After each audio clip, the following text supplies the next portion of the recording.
Hi guys, I am happy to report today is day 14, 2 weeks since the injury. I am checking in because yesterday was the first day that I took my own bathtub seated shower by myself. The last two times I showered, literally, or actually I've showered 3 times now.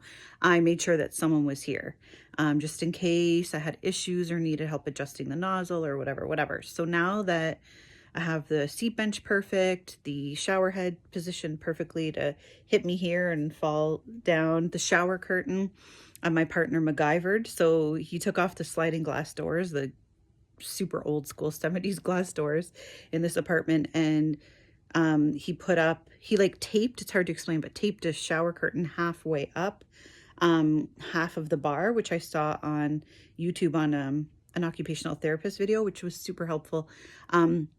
And then what you do is you just sit on part of the curtain, obviously lightly so it doesn't rip back down from being taped, but you sit on part of the curtain so that water doesn't spill out where the bench actually hangs over the bathtub ledge. So that's been golden. I mean, some water does escape if you're not super careful, but it's not like you have a flood in your bathroom because the last thing you want to do is get out of the bathtub onto a wet surface that's slippery with the good foot. So that was interesting.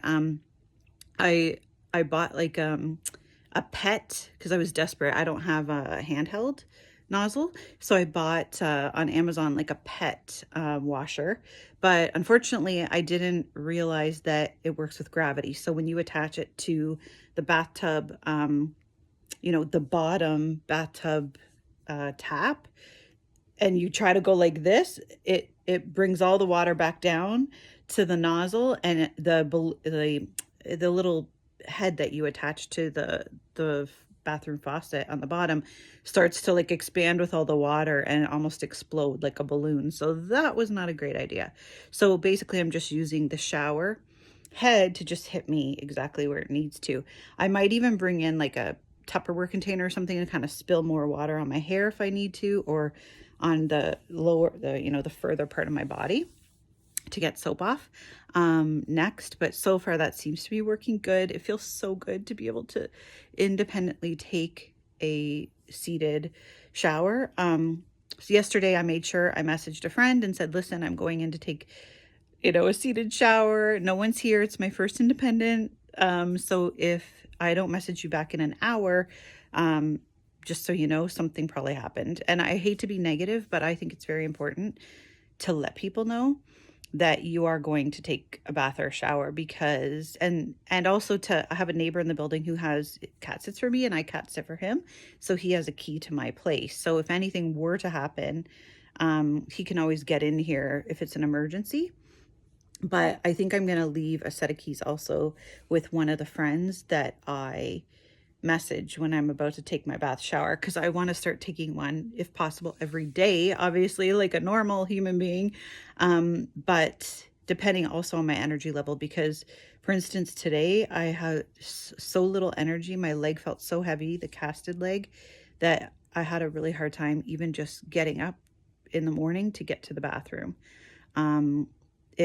My left foot is in a lot of pain. I just rolled it with a frozen water bottle and put some of this magnesium gel on it to try to help with the pain. And because I'm like getting stabbing pains now when I'm hopping on that foot or using it to roll with the knee roller, just because it's being so overused, right? And it's not used to that.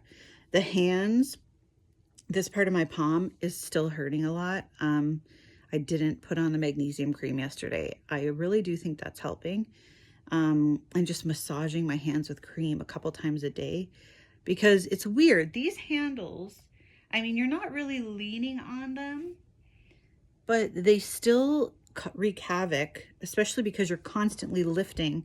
Like for instance, in the bathroom, I'm lifting myself off the bathtub and the vanity, which are different heights, with my palms and my wrist to get up, right? Without any weight bearing on one leg. So, that in itself is a completely another video, but But yeah, I'm trying to use my shoulders more than my wrists and my palms. But you know, when you're in a rush to get to the bathroom, I try not to make it a rush. I try to, you know, go whenever I'm rolling by the washroom just to be safe. But sometimes, you know, like it is kind of a rush. And if you're in a rush, then sometimes you don't have the proper form. And then, you know, you're always lifting yourself. I'm lifting myself on hard surfaces to get out of bed, like my credenza. So yeah, I really gotta, hopefully they start getting stronger from all, you know, all the hoisting. And they're probably kind of a mess from the 2 days I was hoisting myself up 4 flights of stairs using just my palms and my shoulders. Because I'm not, guys, like I see these people walking up and down stairs on crutches. No, that is not going to happen. To me, that's a recipe for disaster, especially for someone like me who clearly either has balance issues, which I'm going to address with my doctor once I'm healed and I go for an appointment, or it's just a plain old klutz. I'm not quite sure. But yeah, if I told you all the times I've fallen, it's just ridiculous. I need to probably also just pay more attention, hold on to rails. And the sad part is when I did fall, I had Cole Haan sneakers on, and I thought they were good, but they're not. The treads aren't good on those things. Just because they're sneakers doesn't mean they're good. And I actually bought those because they were kind of cute instead of wearing a pair of like, you know, running shoe runners to work when I'm commuting and stuff, or out to friends' houses when I'm going to be walking a lot. So yeah, I'm putting those out to the curb. I should probably put them in the trash because I honestly feel like they helped contribute to my last 2 falls because I was wearing them both times.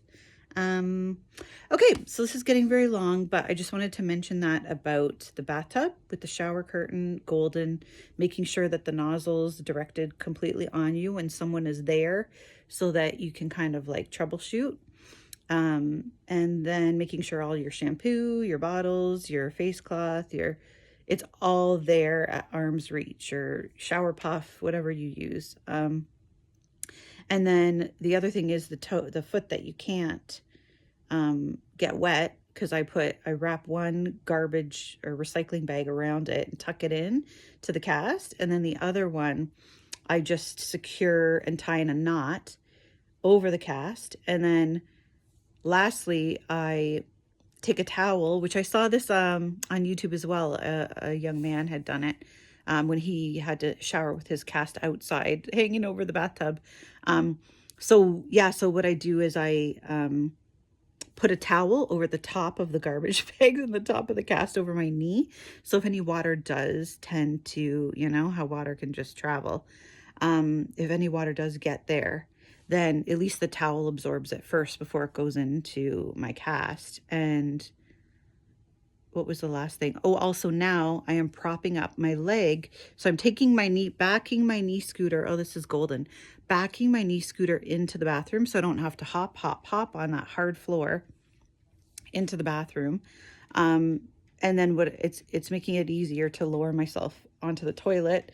Then once I'm on the toilet and I'm undressed, then I transfer over to the bath bench. And when I'm on the bath bench, I can put my foot over to the right outside the tub up on the scooter, as opposed to just letting it dangle outside the bathtub, which then by the end of a seated shower, my leg would be like tingling and numb and in so much pain from just dangling there. So anyways, those are my tips for today. I'm going to continue with more because every day you learn something new.